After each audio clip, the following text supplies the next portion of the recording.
Мир меняется. Многие вещи стали для нас привычными, а некоторые кажутся настоящей фантастикой. Биометрия, искусственный интеллект и облачные технологии уже сегодня трансформируют финансовый рынок и позволяют нам просто и быстро решать самые разные задачи.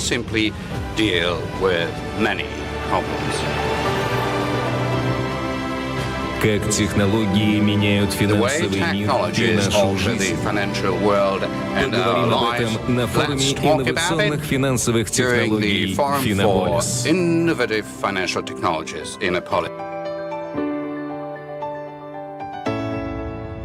Dear participants, let us welcome the speakers of the plenary session.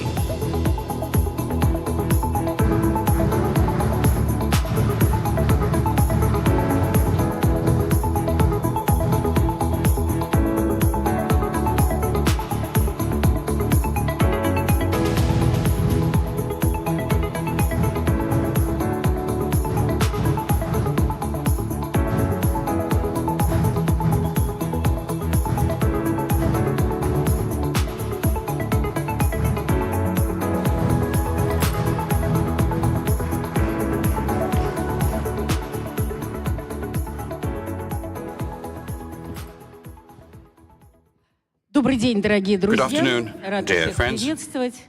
Мы открываем «Финополис» с обсуждением, наверное, одной из самых горячих тем — искусственный интеллект. Его использование у кого-то вызывает восторг, ожидания, у кого-то страхи, даже экзистенциальные страхи.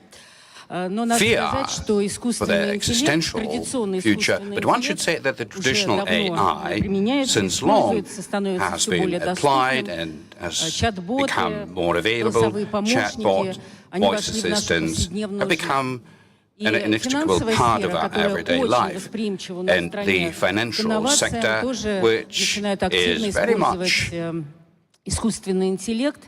Quick to accept many new things, is starting to use AI in assessing the creditworthiness of the borrowers and combating the fraudsters and being used for anti-fraud technologies. I remember at one of the previous Finopolis we were talking about the AI, saying that most probably it would take on some routine functions, while human beings will be left free to create. But we've watched how, over the past 2 years, the development of AI technologies has been picking up almost at an explosive pace.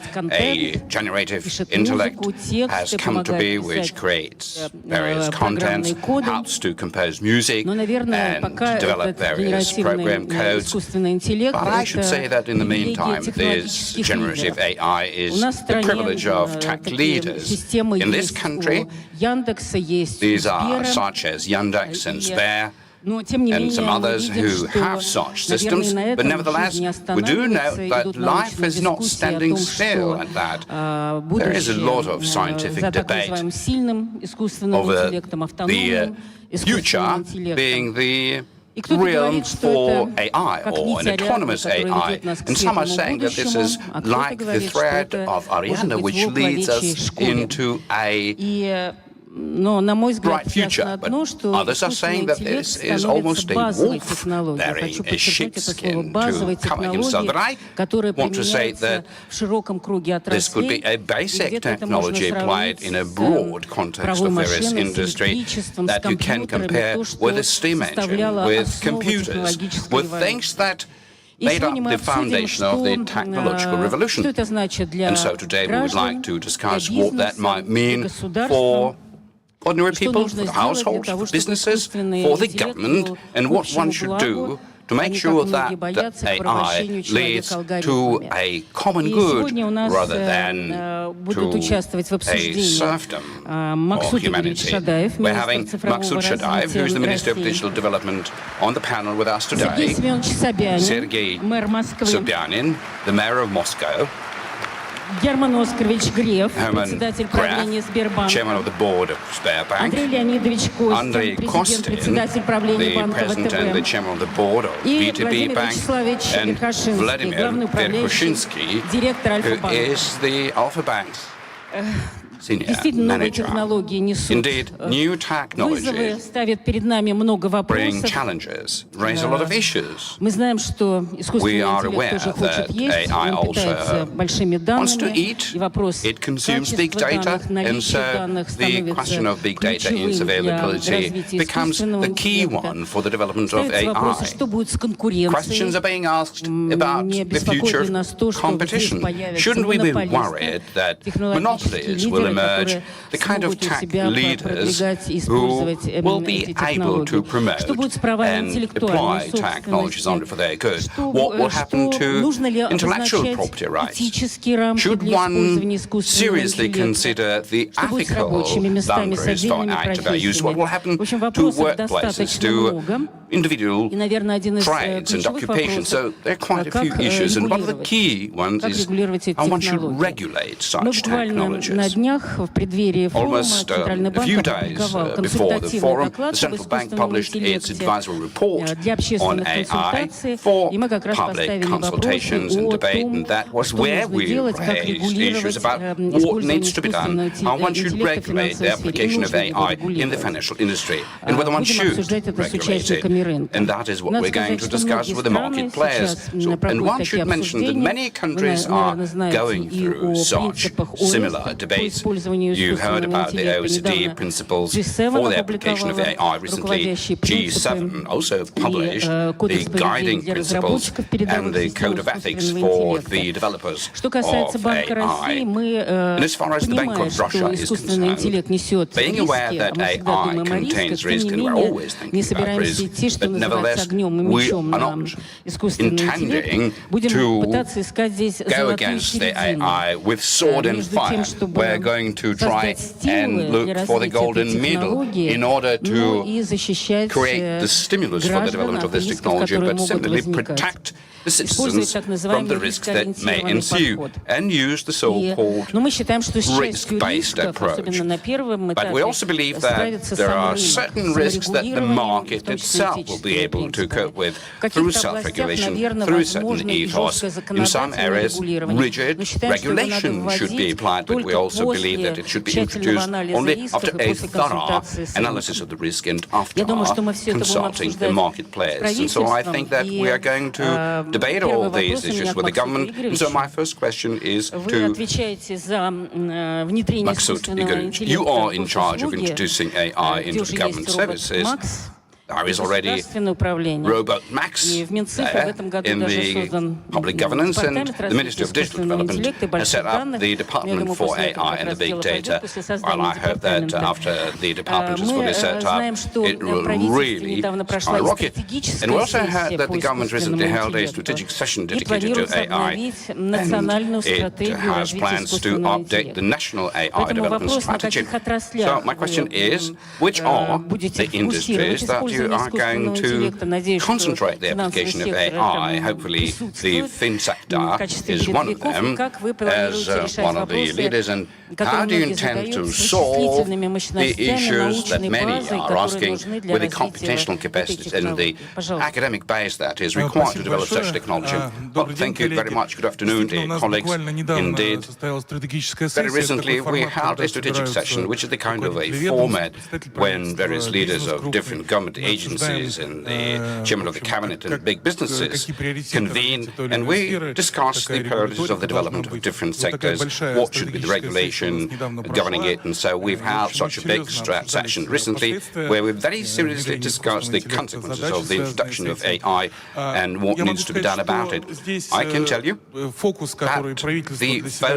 which the government has identified is in the first place related to the implementation, because we feel that we need to follow in the wake of the financial sector, which traditionally has been a locomotive. In many areas we are lagging behind in the meantime, and so in this sense our strategic session discussed the priority measures of how we should expedite the implementation of AI. You put it very correctly. The main issue was about creating the data sets, which is the feeding ground ground for the AI to learn, to be effectively used. In terms of different industries, we've set up the following priorities. Healthcare, in first place, education, and safety and security, where AI is already broadly applied, and certainly, in a broad sense, the public service areas, which are various interfaces, call centers, in a way so as to provide for the most agile format of interacting with the citizens. At the same time, we've set ourselves very ambitious goals and indicators, and I believe that the next cycle is going to be dedicated to the implementation of AI. And most importantly, the decision was made that the government big data factory is going to be established, where the data sets are going to be collected, in the first place, on the basis of the already existing data in the government, and secondly, the data that the government is going to receive from the businesses on certain terms. And so these data sets are going to be put together and made available to the developers of various technologies in order for them to be able to train their neural networks so that subsequently, on a competitive basis, such services could be made available. So the main focus here is to transit from strategizing to practical application. Put an emphasis on data. Of course, the question here is about the availability of various capacities in order to be able to process all of it. So there's a whole set of ideas about how we should promote the development of this industry, our own processes as well as while our own processes are being organized to utilize the outsourced foreign solutions. So there's a whole set of measures, and I do say that it would transform itself into a very specific plan of action. So the President gave us a task in 2025 to relaunch our national program, which is digital economy. It has a different name to it already. This is going to be national data-based economy, so the emphasis here is upon the data. And so very shortly, and actually at another strategic session, we will dive into the contents of this program, and the national projects will discuss core measures and funding, certain regulatory mechanisms. And as of 2025, it will start, and throughout 2024, we'll be preparing to launch it. So I believe there's a whole set of decisions that have been made, so good speed only. Well, all right, thank you very much, but what will be the data protection here? Because a human being like myself to share my information with some mysterious AI, so how are you going to deal with the customer data protection? Well, this is a very basic issue in order to improve our services in the public services. We're always trying to gather the maximum amount of data in order to make sure that all of the forms are convenient to fill. We have proclaimed a different approach in the government services. We're going to try as much as possible to get rid of the floating data. We will switch into a government agency-owned front window available through the electronic interaction. The basic principle here is that they learn to very quickly share the data, and so switching in between various tabs in the government services portal by clicking in your personal account respective buttons will make it very quick and easy, and that's how we're trying to get away from the points of big data concentration in a single place. We'll have a very strongly distributed system, anticipating that the basic data will remain within the government agency perimeter. We will simply apply different regulations and requirements upon its availability. And the data quality, well, the front window is a rubber stamp kind of a solution that is part of the government technology, and so the basic how to make sure that the data is clean and good quality, and so that all the windows are synchronized in order for all the data to be on the same page, so to say, and that's a separate technology challenge. Will it have enough computational capacity available? In the meantime, yes. Thank God. I really love to talk about it. Last year, there was a lot of doubt in terms of access to the servers and hardware. So our services really were able to make a step change. So more than 50% of the hardware equipment comes from the Russian manufacturers who were able to reorganize their logistics through the subsidized lending from the government, which took place on a large scale last March. So we don't see any major risks. Without doubt, there are certain difficulties with access to the most sought-after kinds of equipment in the area of AI, but overall we do ascertain that these things are being solved, although, of course, the cost has grown. Спасибо большое. Сергей Семенович, к вам вопрос. Sergei Semyonovich, a question to you. The city of Moscow is an acknowledged leader from the point of view of digitalizing the whole of the urban environment and is a leader in terms of the level of development of the digital services. And you are implementing the smart city concept, setting the trend, I should say, in this area for many other cities and towns throughout Russia. Well know that in Moscow, AI is already in public transport, education. Какие конкретные задачи вы ставите на ближайшие годы? Что здесь изменится, что нам ждать? И что ждать москвичам и потом жителям всей страны? Что вы видите будет развиваться в первую очередь? Добрый день, уважаемые коллеги.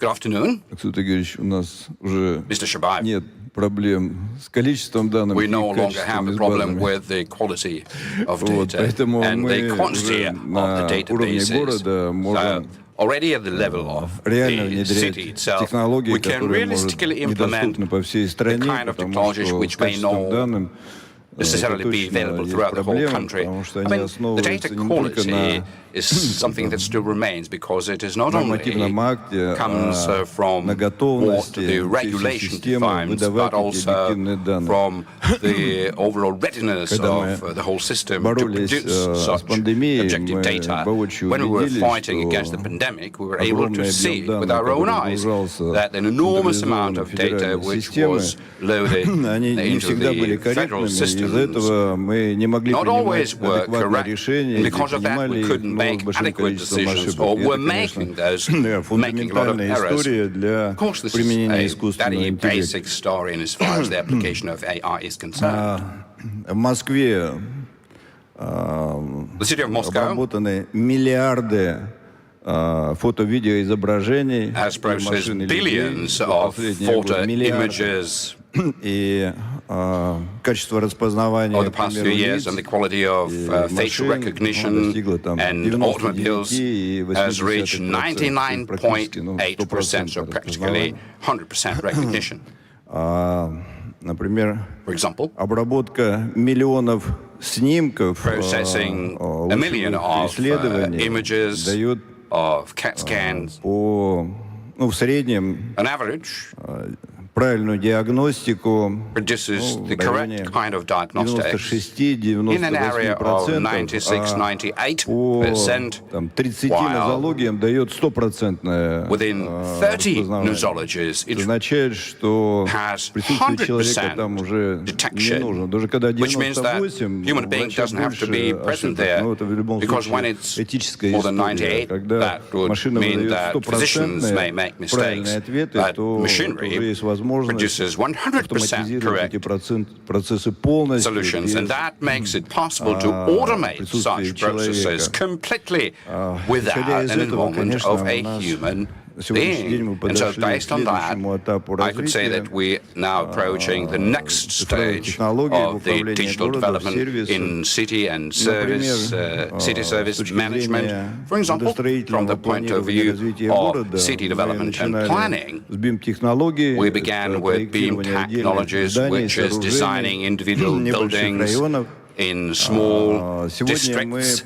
Today, we have given ourselves the task by applying AI to use the major city enclaves, development comprised of different designs and projects which, one way or another, are all interrelated. And so bearing in mind the fact that 12-15 миллионов квадратных метров недвижимости. Эта недвижимость состоит из разных 12 to проектов. 15 million square meters of real estate made up of different categories which require engineering connection at different times, with different capacities, with different purposes, dozens of sectoral systems related to sports, education, healthcare, transportation, urban development, in order to be able to properly project the urban development, create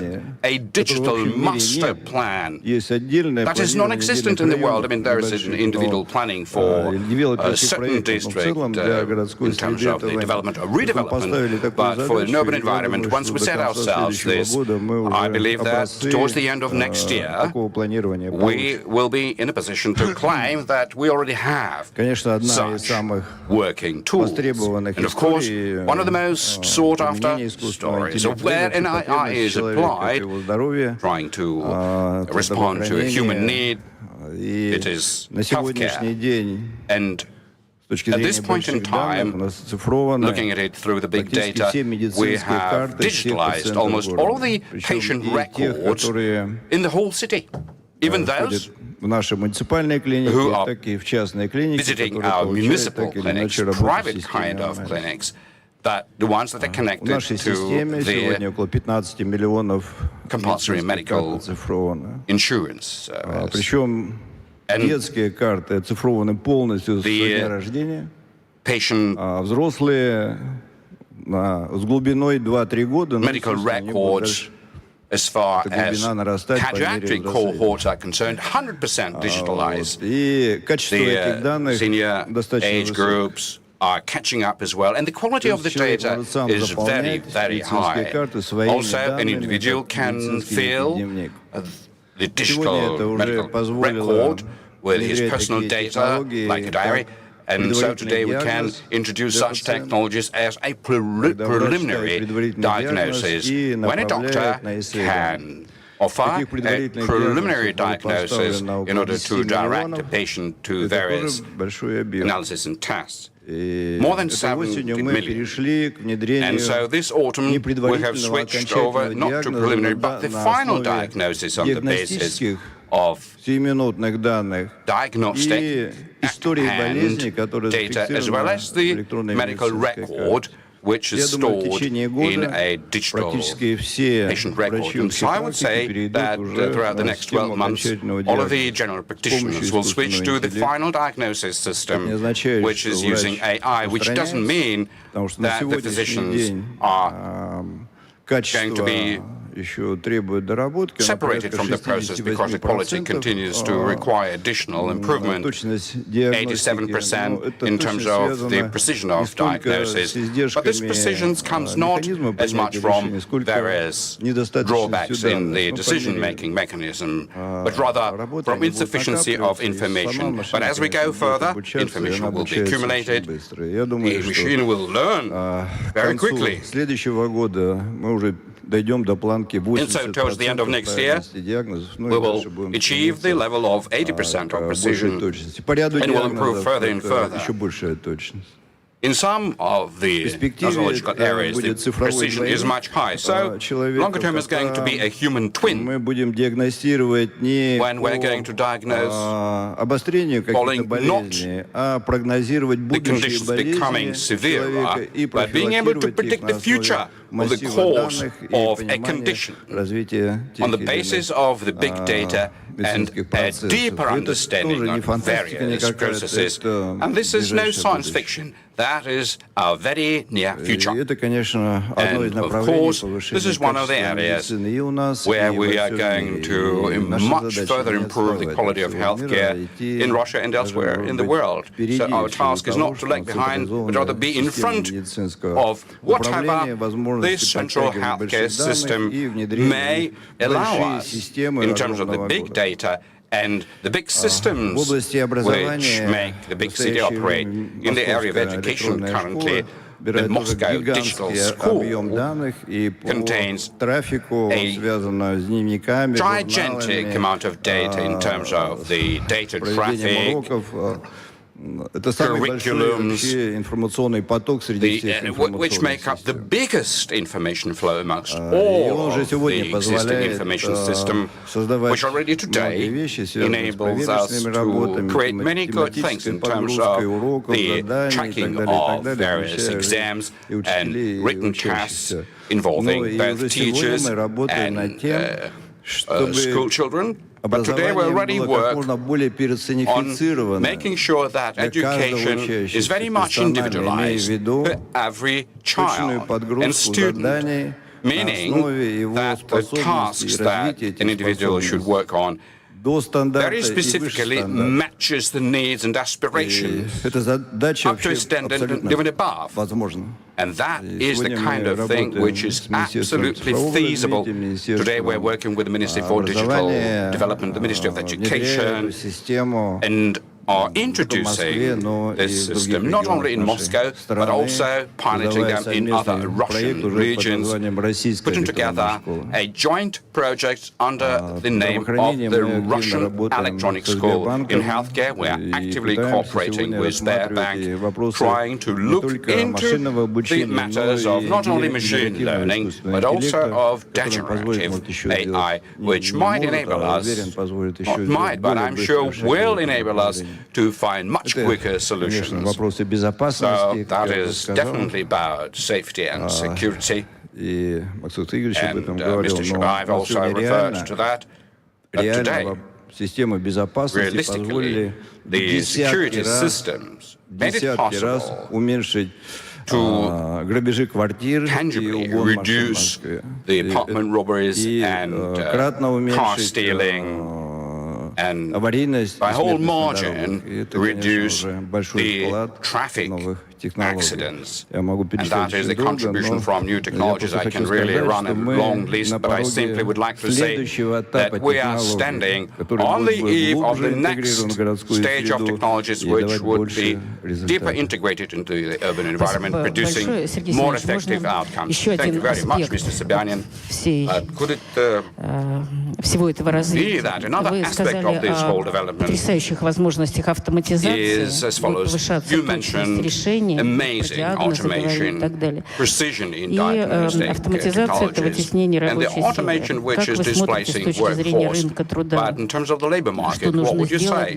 What needs to be done in order for AI to truly develop human development? Maybe certain occupations are not going to be in demand, including in Moscow. Do you see this as a problem in the immediate future, or should we rather consider this being the problem of a distant future? And there are no threats like that imminently, considering low unemployment and age hunger and demographic problems. Maybe that will help us solve the problems with labor productivity. Well, AI and its risks today are not inside this country. This country is in the mode of very tough competitive development. And so there has always been this issue of survival. This country cannot afford to be weak. It should only try and be strong and competitive. And so the previous generations invested enormous national resources into the system of security, creating nuclear and thermonuclear security systems.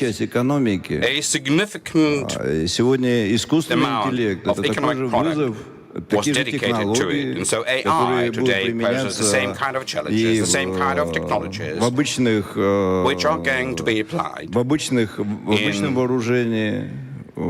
conventional weapons, nuclear weapons, in the highest possible technologies and information wars, which is already taking place. The missiles which are flying towards us, they're being guided in a certain part by AI, which today is already killing people.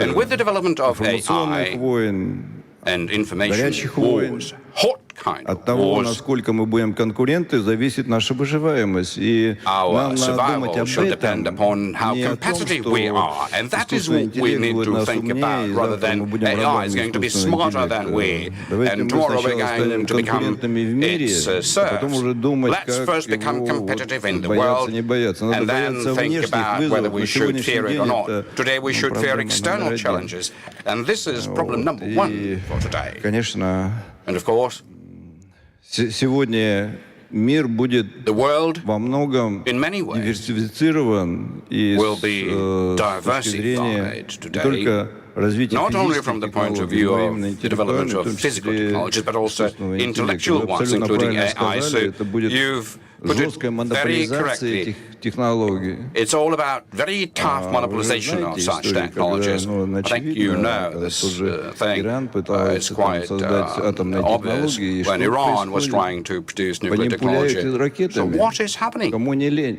Missiles are чтобы нет, не being создали.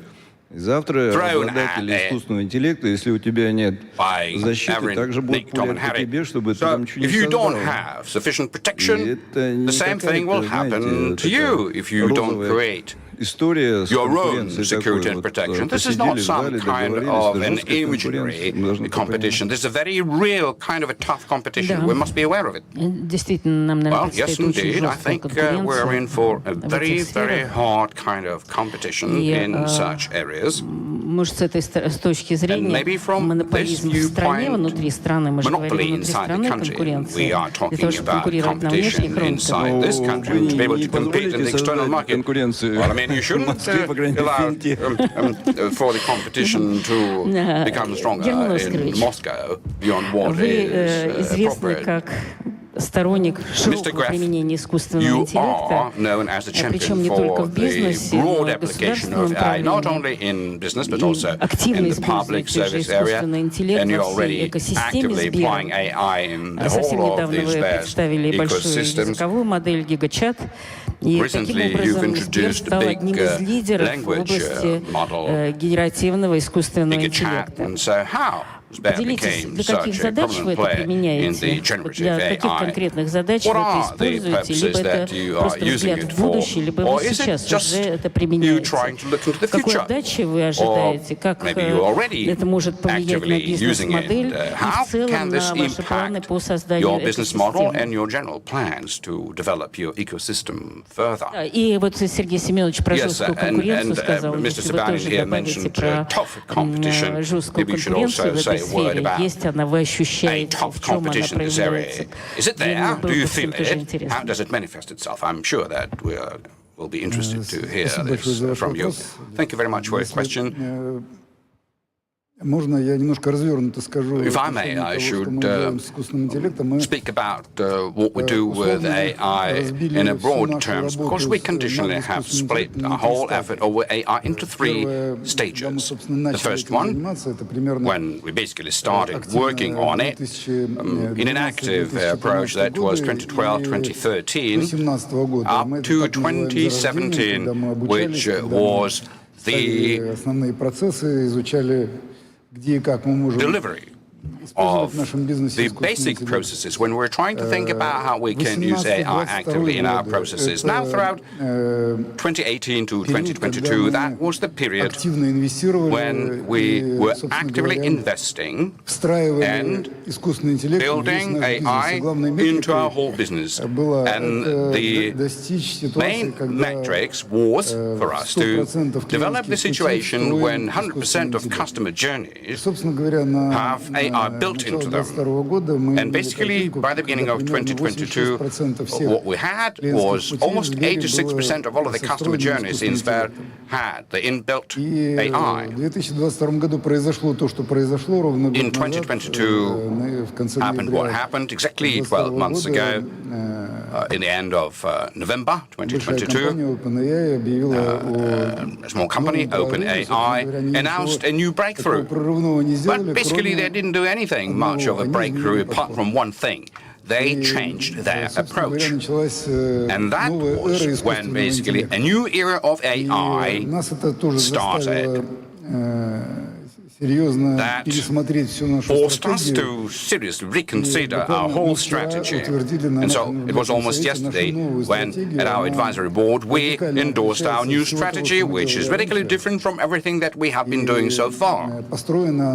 It is erected upon and around the human-centric business development, and with the task to develop a human-centric company, which is a bit of an unusual thing, because we had a lot of debate with our advisory board. We had 4 strategic planning committee sessions under the auspices of the advisory board.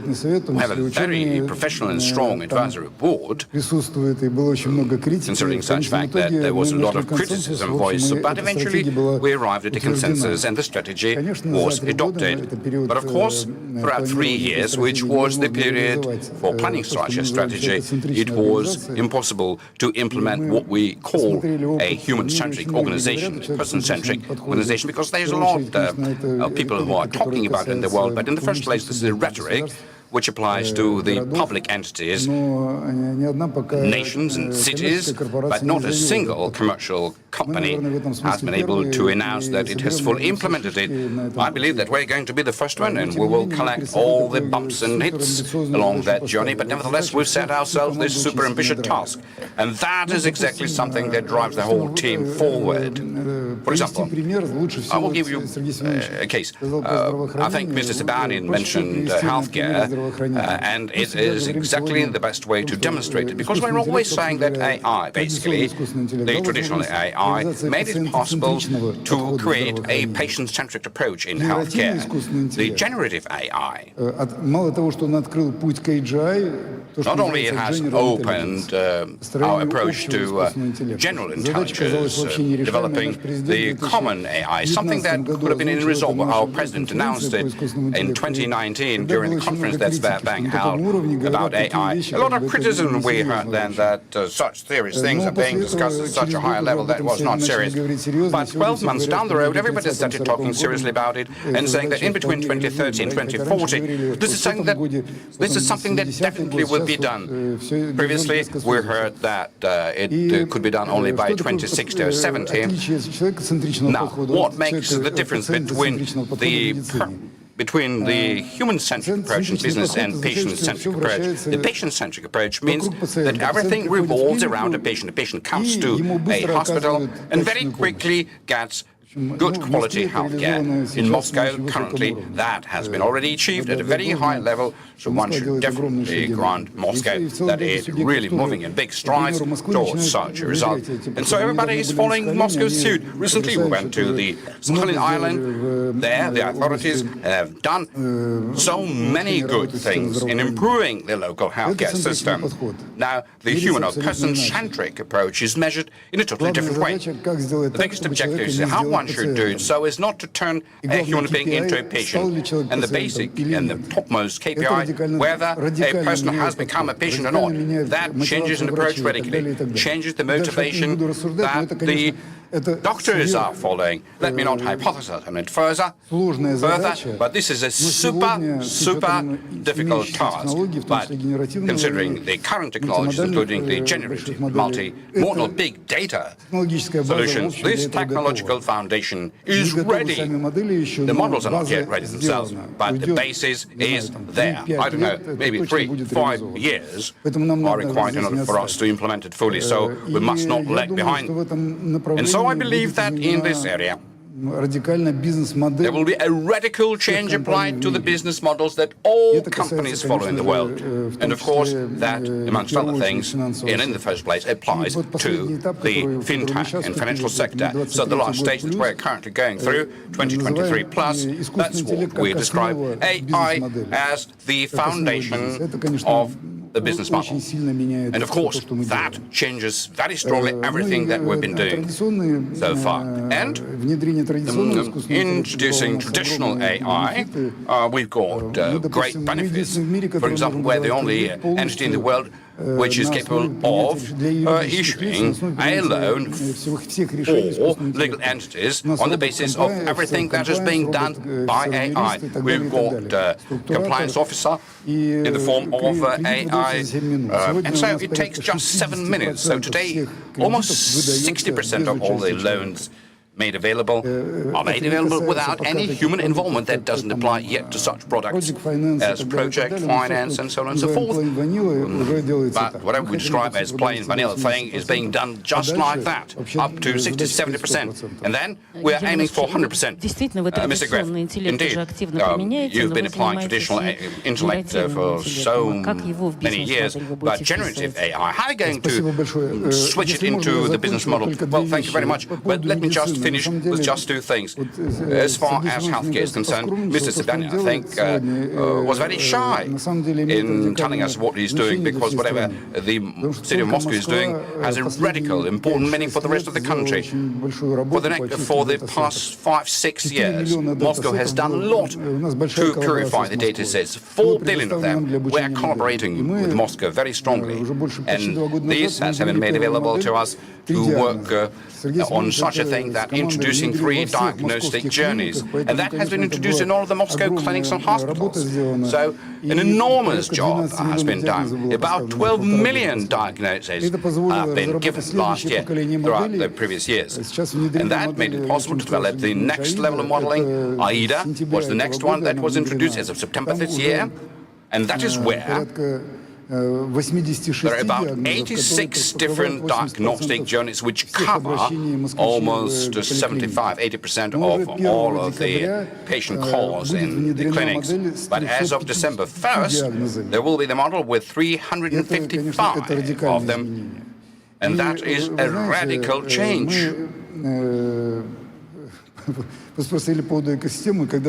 When we were trying to make an inway into the healthcare system, there was some very interesting experience.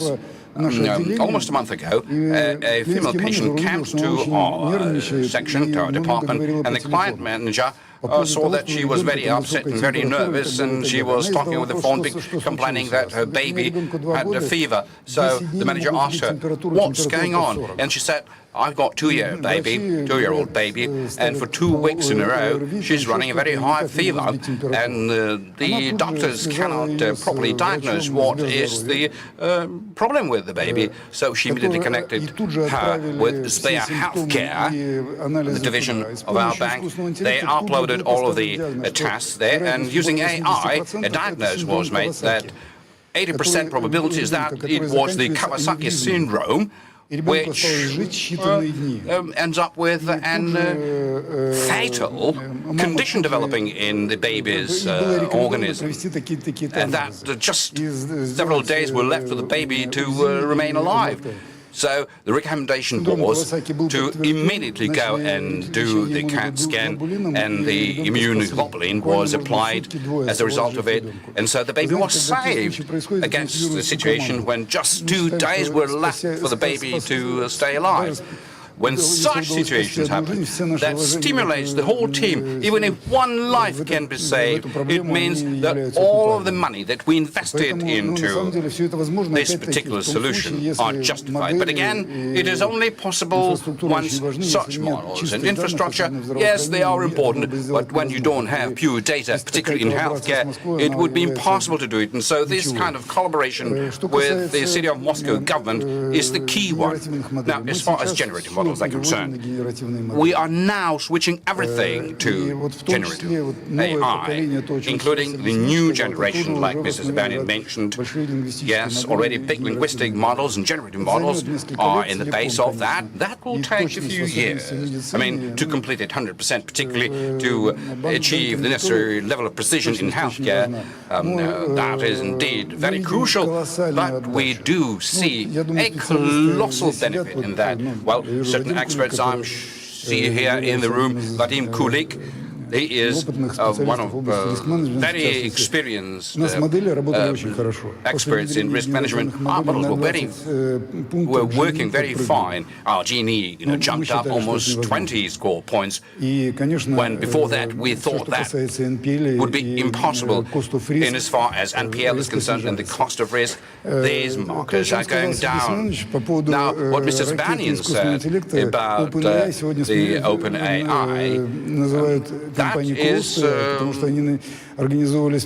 notion that is being described as closed AI, because Musk in his time organized this initiative to bear the gift of AI to the rest of the world. But currently they're closing everything down, and the whole world is reading about it without disclosing the tunings and the settings. Of course, many countries are not going to possess AI. It is going to become a closed club. And so in this sense, a proposal has already been made that such an AI can be taught only in special data processing centers. And all of these data centers are well known throughout the world. And so a proposal is going to be made that all those who are not take commitments and obligations to follow the rules of such learning, to send the missiles over there and bombard those data centers so that they should stay compliant. I think it's really great to see that this country is going to possess at least two instruments, Yandex-based ones that we have, and whatever we see, all of it, I mean, it is already being made available for public use, and I think that it is critically important for all of us to work for the good of the market. And so in this sense, it seems to me that all of the Russian businesses, without exception, will be given access to it. And so it is great that there is a competition between ourselves and Yandex, because that would make the ultimate model become better. Will definitely make it into the one that will be able to compete with everybody successfully, in the first place with the United States. So the future is a very good one, and the financial sector, quite obviously, is a well-advanced one, and I think that would prompt the development of the whole financial sector, because we've got a dozen very innovative banks which are able to successfully compete against each other. And so in this sense, I don't think that competition is going to make us suffer. On the contrary, I'm sure that we will be really gaining momentum and more ground. Well, further on the topic of competition, my question to Mr. Kostin. A year ago here at Philippolis conference in 2022, you compared bankers with restaurant waiters who must service their customers quickly, well, and expensively. Doesn't mean that chatbots are going to provide such a service, a good service, and cheaply. That was my response to the question. But many of what you utter are saying that the AI is not going to substitute a human being with the humor, like you are demonstrating, with human intellect and feelings. Well, there is a bit of a skepticism that I can read in what you're saying towards AI, because I can see that introducing AI became part of the B2B IT landscape transformation. But nevertheless, where do you see a broad application of AI? And maybe a more global kind of question, whether AI can change the rules of the game in the Russian financial market and generally in the global context. Thank you very much. Good afternoon, everyone. I would like, nevertheless, to begin on the topic of competition and congratulate my competitor, my friend and colleague, Herman Gref, with his re-election for the new tenure of the head of Sberbank. I believe this is an important event, not only for Sber, but also for the whole of the Russian banking sector, because Herman is always raising the bar so high that all of the competitors have to really jump as high as possible, not to lag behind. That is what we're grateful to him for. And I would wish to Herman to always be the leader, because, as I said, that really benefits the whole of the Russian banking system. So, being the kind of person who, in terms of one's age, spent his childhood reading the science fiction writers, because that was the period of space development, and so we had a lot of books made available to us, the Russian science fiction writers and the foreign ones, and the artificial intellect then was represented in some sort of a metal jacket, and then when I started Marxism, the Marx-based future political model also reminded AI in a bit of a way, because he was saying that people are not going to work hard because they will do more of a creative work.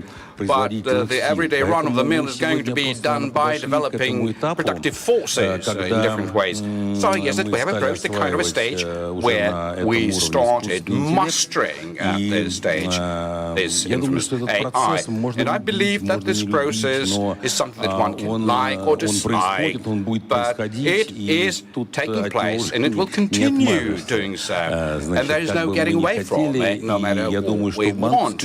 And so I believe that the banking industry, its use of AI, will pose one of the most important competitive advantages, specifically as far as the financial structures are concerned, who will have the capacity to achieve it, while the rest are going to either die off and become the matter of the past.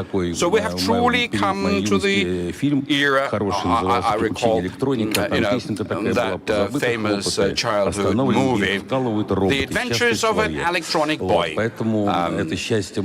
So the happiness was described in that film is where people don't work, they create. And so, as I was saying during the last year's conference, quickly, with good quality, and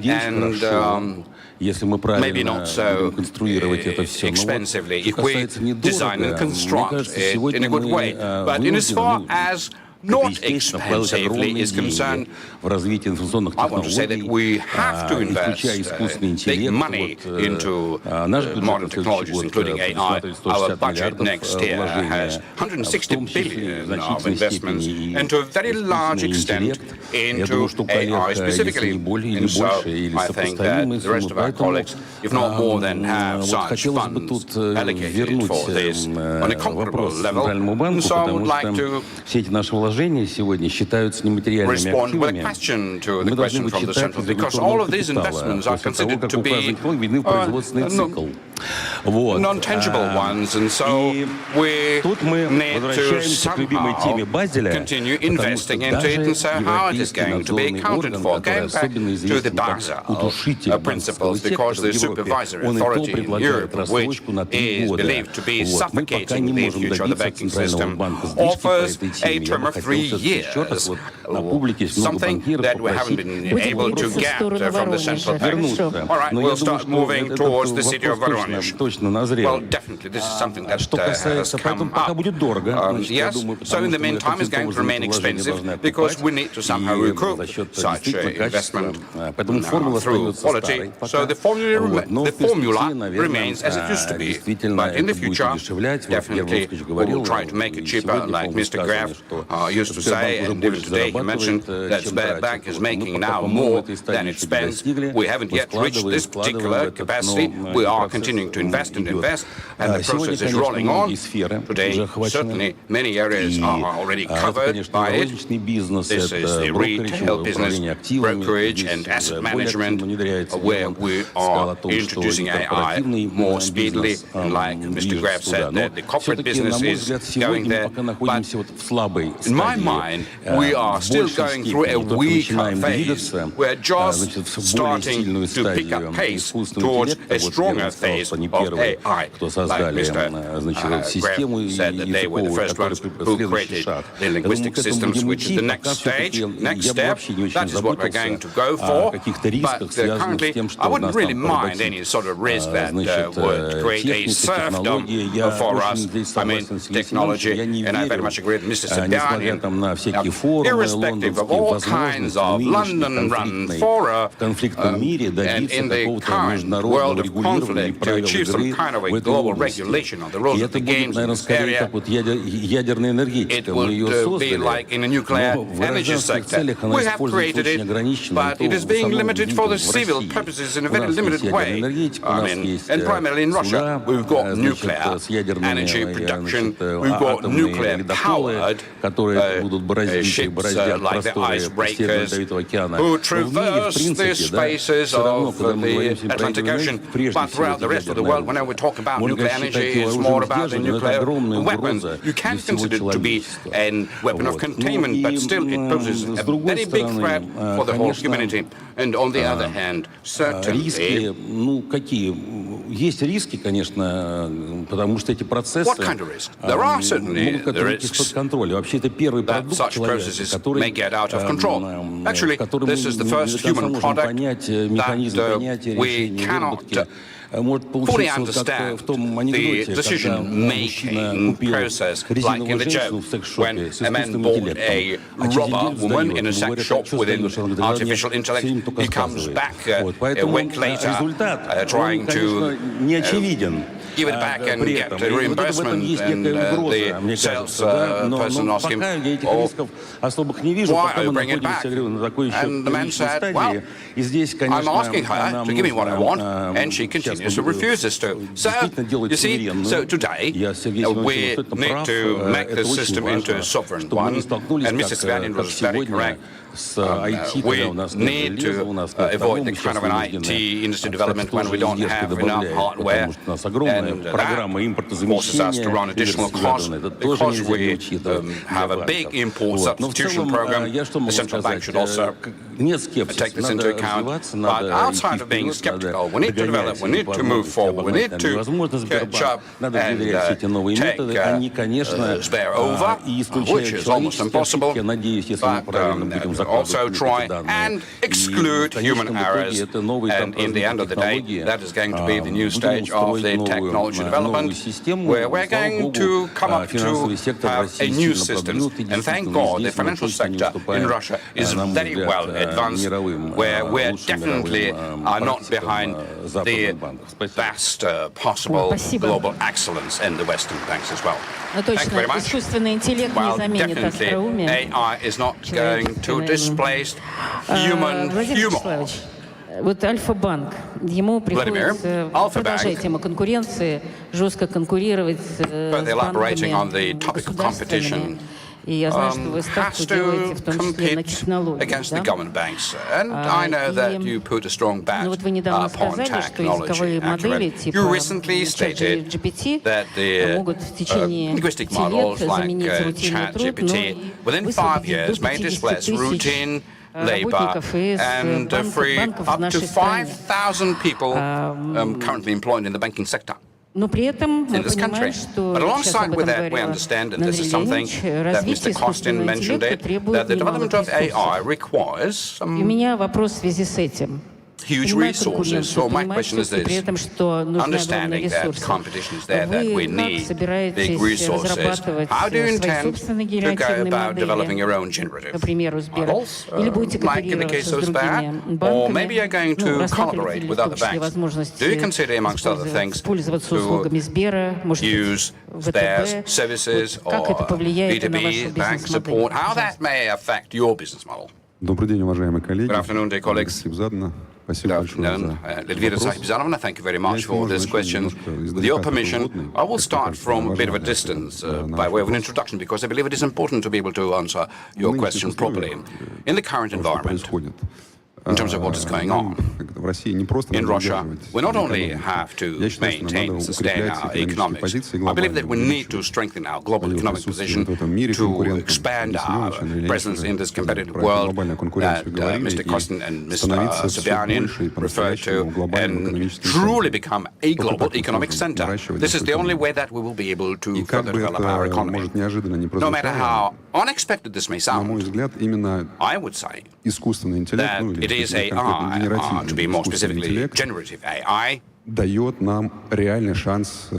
us the real chance to win in this competition. I would even say that to me, AI seems to be the basic, if not the only, chance of growing economically in the world and winning in the global competition. Why is this happening this way? Why? This chance is right in front of us. Why? So, the Chinese economy is 10 times bigger than ours, primarily because there are 10 times more people living in China than in Russia. Over the previous 10 to 20 years, the emerging countries have been developing based upon the labor resources we all got stuck against the number of the labor resources in between the couriers and IT developers, always short of this or that, which deterred our economic development, and current station has reversed. We always had not enough hands, but more brains, more than what we needed. And that's exactly what we need to work with AI. Mathematicians, the Russian mathematicians are the best in the world. Harvard University, you ask anyone, everybody would tell you that the best mathematicians are in Russia. The software developers from Russia are always winning in international competitions. Even the schoolboys from Russia. The Dot, that is a computer game. AI wins over a human being in a chess game, but not in Dot game. And so you don't have to have too much of a brain, but we've got the best ones, and that is what develops the nucleus of AI, and that is our super competitive advantage.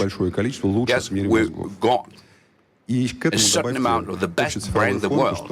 If you add on top of it the overall digital background, Russian economy is very well digitalized, from the city services to industry services. The whole country is ready to embrace the new digital ways. This is good news. So, back to the question that Ms. Nabiullina asked, competition between the banks and AI area. AI, there are 3 stages that you go through. The first one's setting up big linguistic models. The second stage, introducing and implementing these linguistic models into business processes. And the third stage, which is those being used by individuals and companies. And so the first stage is a very, very expensive thing. Very few can afford it. These are supercomputers. These are hundreds of millions, if not billions of US dollars worth of investments. And I'm very happy to say that we've got Sber in Russia, we've got Yandex in Russia, who are going along that trail. If in this country, only Sber and Yandex, or both of them, would be able to produce very powerful living linguistic models in the world, that will be our competitive advantage that we would all rely upon. And the rest of the banks and non-banks will definitely follow suit. Like Mr. Gref said, that would be freely available. That is critically important. So I am not afraid to say that we're not going to really pitch ourselves with some good contribution like Sberbank, so we would be eager to help and work together. The next important stage, building linguistic models into business processes. That is not an easy task. And here, the banks are going to tackle with it in a very great way, because financial sector is the best sector in Russia. It is super digital, super advanced. And the banks are the locomotives that are pulling this advanced stage. In America, there are 7 companies which are worth more than $1 trillion. Microsoft, Amazon, Google, etc. I don't want to name all of them. In Russia, there are several bigger banks. We're not just banks. We're not simply fintech entities. We're a realistic big tech in the Russian economy. And we are ready to act as the locomotives, not only for our customers, but for other economic sectors. The whole R&D that we run in building AI into various processes and digitalization is something that the rest of the economic entities use. The central bank, the Ministry of Digital Development are not in the way. They are helping us, and we definitely will be able to manage it. The third stage is utilizing the understanding of the AI. Once the linguistic models are there, once they're built into the business processes, so people in the companies then we'll have to use it and understand how to use it. And here, objectively, there are so many things that we still have to work on. Starting from the fact that ordinary people don't know very well what it is.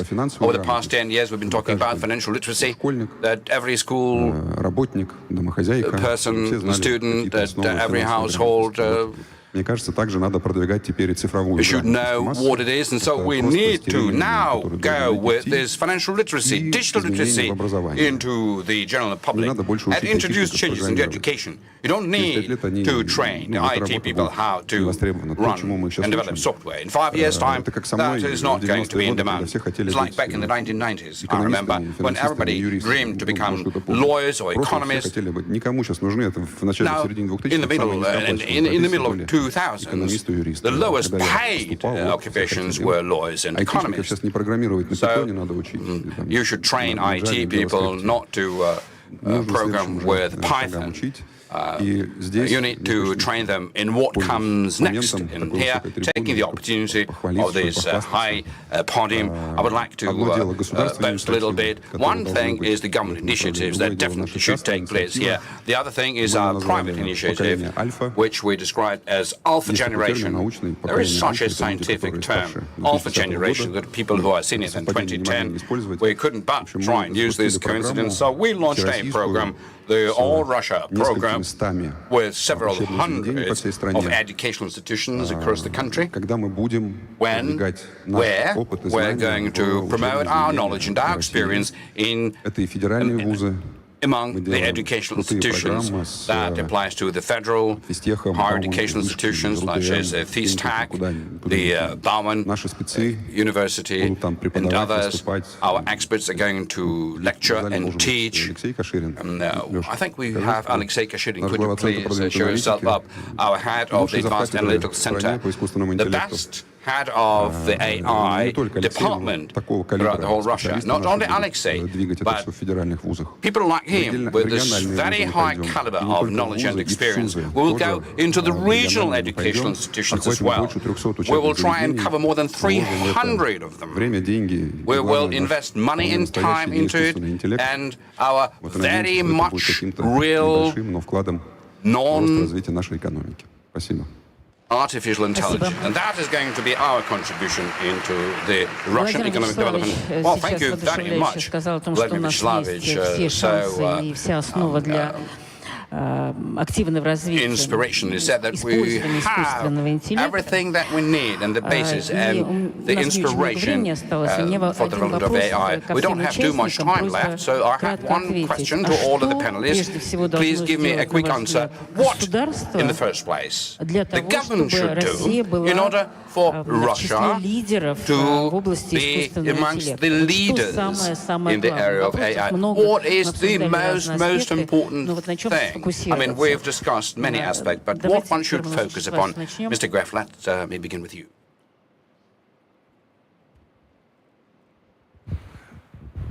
Ну, вы знаете, во-первых, от государства очень многое зависит. A lot depends upon the government. В особенности, если государство начинает регулировать.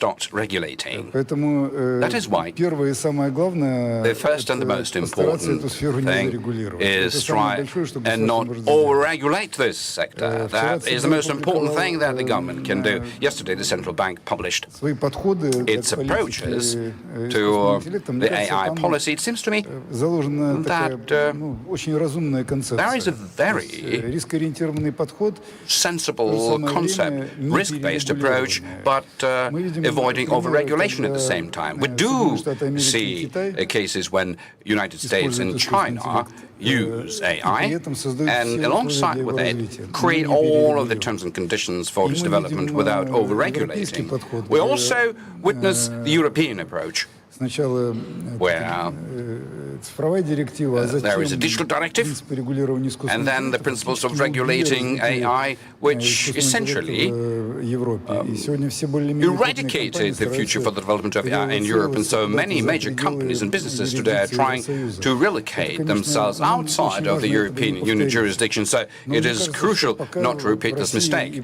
So it seems to me that in the meantime, in Russia, the government and the central bank are very well aware of this and demonstrate very sober approach without any fears, and so we do stand a good chance of passing through this phase.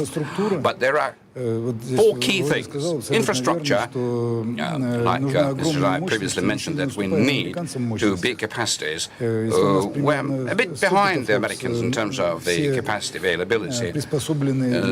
So in terms of data centers that we have and what we use to produce AI-based models in the United States, there are 2.5 exaflops. So we need to really raise our have almost 2 folds, which is a very serious task. And so the government's involvement here is going to be crucial. And we've actually debated it recently with the Ministry of Digital Development when we have been preparing respective amendments into the strategy for the development of AI in the country. Second thing is academia. We need to develop it. Science and research. That is a very expensive thing because the current inference costs a lot of money. So, like I previously put it, models are being made openly available, and the inference, meaning to say, the user of them by all the users means a lot of money for the proprietor. And so some very serious research is required to optimize such models. So, for example, since the beginning of the launch of the model, almost 40% we've been able to optimize it. And so the cost has gone down 40%, but you still need to really bring it further down to make it cheaper. So yesterday, TurboGPT data was published. They really did a lot of work in optimizing their cost, and so respectively that produced the price reduction almost 2.5. So availability and accessibility is growing, and so on and so forth. And so research and academia need to be part of it in order to make it happen. We've got the AI Development Institute, which is busy with fundamental research in mathematics, optimizing the models. And the third area, of course, the regulation per se. Because experience shows we've just published the models, and ourselves in Yandex ended up being in the prosecutor's office. Because our model, when generating the Russian flag, I mean, it's generative model, so it is trying to make the flag look better. So it put on the flag, on the national banner, the domes of the St. Basil's cathedrals. And so the members of parliament deemed it to be a sacrilege over the national flag. Well, we immediately stopped it, like the government symbols are no longer being generated, just a picture, just an image in advance that we directed to, but at the same time it is undermined in its generative capacity. Over the past 2 years we couldn't really make it make available because we were trying to make it more secure, but throughout that it lost 12% in its creativity and precision. So these are the kind of things that we'll need to pass through as a whole period, and the government help is necessary because, you know, certain benevolence and understanding of us being like children. Don't be too strong of a judge.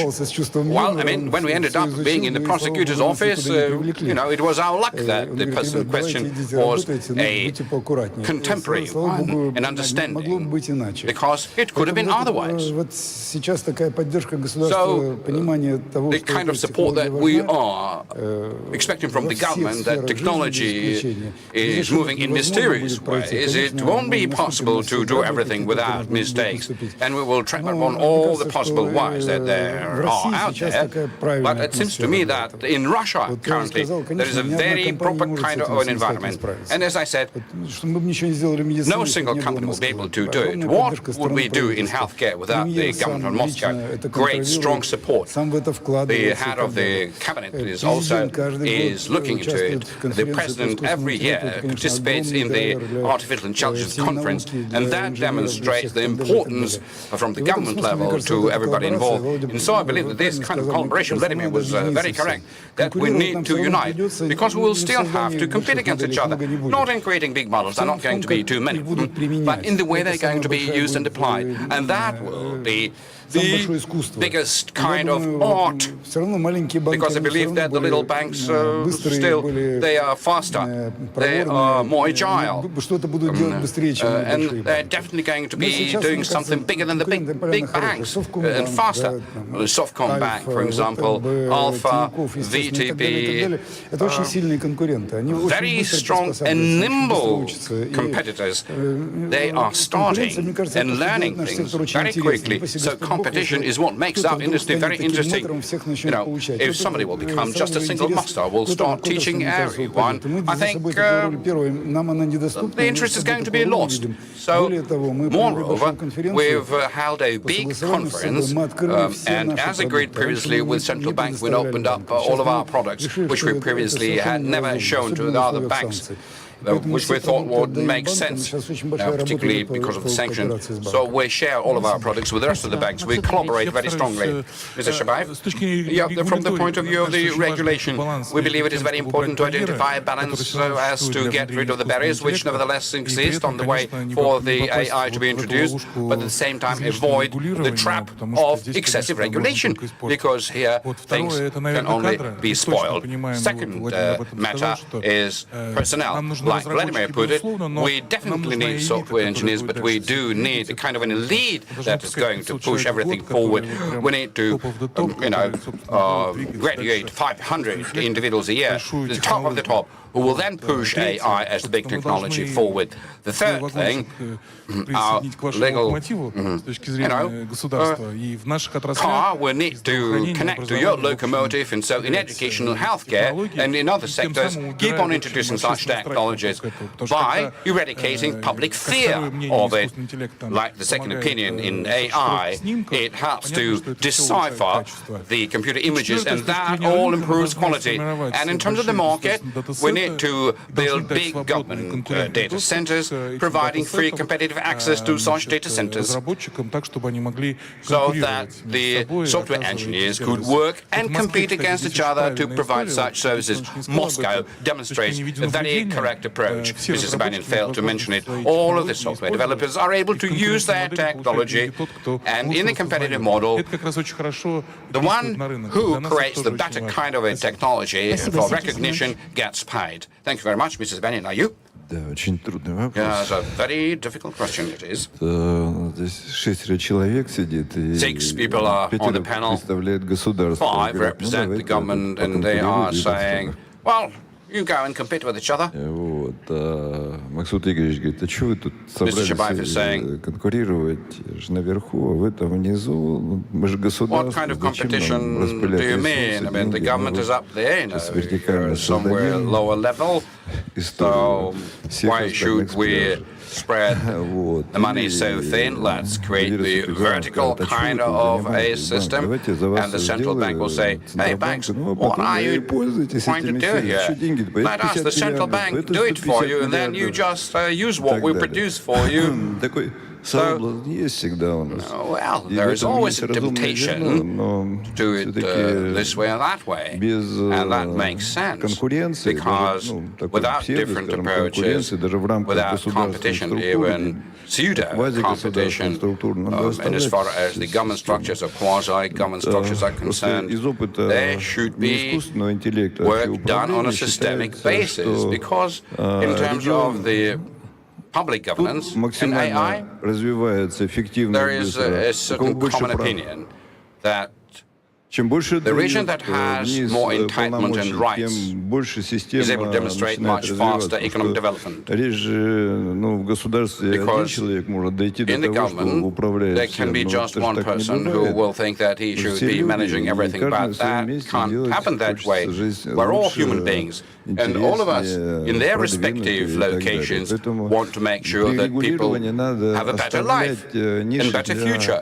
So in regulation, you should always leave certain niches for competition. Big systems should compete against each other, while the regulator, as much as it is possible, should create such opportunities. Even bearing in mind the certain risks that Mr. Gref mentioned, we must not create ideal regulatory systems. If, for example, we were capable of creating ideal system, and as far as fire safety was concerned, then we would sit not in this particular room, but out in the open field, on the mud or on snow. And that would have been an ideal situation for fire safety. But we are inside a room which may catch fire. There is a certain probability that human beings may suffer, but we intentionally take this risk. And that requires not only technological solutions, but socio, political and economic approaches when we need to relate human safety and economic consequences and economic opportunities. And not forget about it, because quite often we aspire to reach the kind of heights that not a single mortal can reach, stifling the economic development in such regulation, like tough requirement placed upon personal data, the area where I had, or the rest of the planet. You must tread very carefully through such grounds. But as far as regulating AI is concerned, I should say, let us achieve certain leadership position in the world, become members of that club, and then say, let us also regulate it along with you, rather than just give us the will. We'll drive and regulate it. Nothing good will come out of it. So from the point of view of the government, it is very important. Also, it is very important from the point of view of the government, like Mr. Shadaev said, not to sit tight on the big data. I mean, the government itself. Yes, it needs to be personalized, safeguarded, but businesses must work with it. Innovative businesses must work with it. Software developers must work with it. Then there will be traction. And there will be a benefit from it, like the face recognition system. We've got 5 to 7 vendors working over that area, and they are being substituted in terms of how competitive they are. So 5 or 7 remain, others come and join them.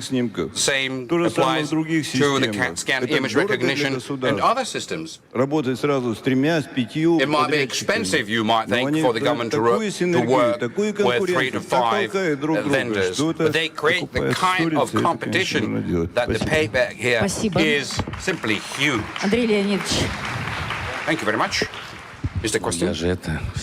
Well, I'm always, for the government money. You see, it is important, I should say. We're saying we've got a lot of national projects, we've got diverse priorities, and so we end up having so many of them that they simply lose any specific clarity. But if we identify certain top priorities for the government, and I would say that the AI should definitely be part of it, then the focus of our attention and funding, but even without it, Mr. Shadaev, I believe, is a real hero. Remember how he was everywhere protecting IT people, mortgage subsidized for the IT, then freeing IT experts from conscription. So the government focus should be everywhere, regulation, support, the whole comprehensive system to be put in place.